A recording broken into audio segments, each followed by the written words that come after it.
జపాన్లో morning run ఎట్లా ఉంటుందో చూపిస్తాను. నాతో పాటు మై ఫ్రెండ్ ఉత్కర్ష్ ఉన్నాడు. So his Utkarsh. మేమిద్దరం ఇవాళ 5K పరిగెత్తబోతున్నాము. అండ్ లొకేషన్ చూపిస్తాను. బ్యూటిఫుల్ లొకేషన్ ఇది కంప్లీట్ అదంతా రివర్ సైడ్ అనమాట. అటు వెళ్తే ఎయిర్పోర్ట్ ఉంటుంది. అండ్ ఇది ఒక 3 కిలోమీటర్ స్ట్రెచ్. అటు వెళ్ళి మళ్ళీ ఇటు వస్తాము. అండ్ మనకి వర్షం కూడా పడుతుంది ఇవాళ. సో చూద్దాం. Beautiful view. ఓకే,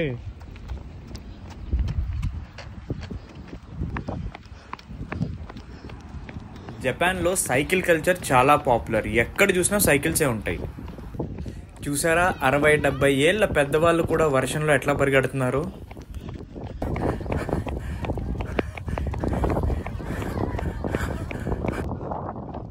అక్కడ గడ్డిలో ప్రశాంతంగా ఫుట్బాల్ ఆడుకుంటున్నారు.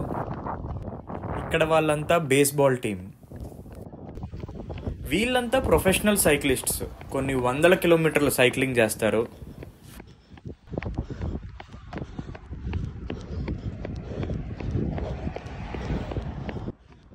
అక్కడ మన ఫ్రెండ్ ఉత్కర్ష్ యూటర్న్ తీసుకుని వెనక్కి వచ్చేస్తున్నాడు.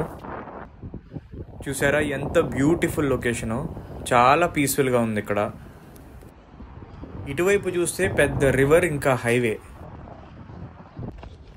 ఇక్కడ కనిపించే ఇల్లులు ఇంకా లొకేషన్ మొత్తం ఏదో యానిమీలో చూసినట్టే ఉంటుంది. ఫైనల్ 1 కిలోమీటర్ ఉంది. అక్కడ కనిపించే పెద్ద పెద్ద బిల్డింగ్లన్నీ Kawasaki city. Final 300 meters. So finally we did our 5K run completely. How was it? Pretty good. I think there was a drizzle, but I think it was fun. Yeah, It was fun. Cool weather, lovely. 5K done.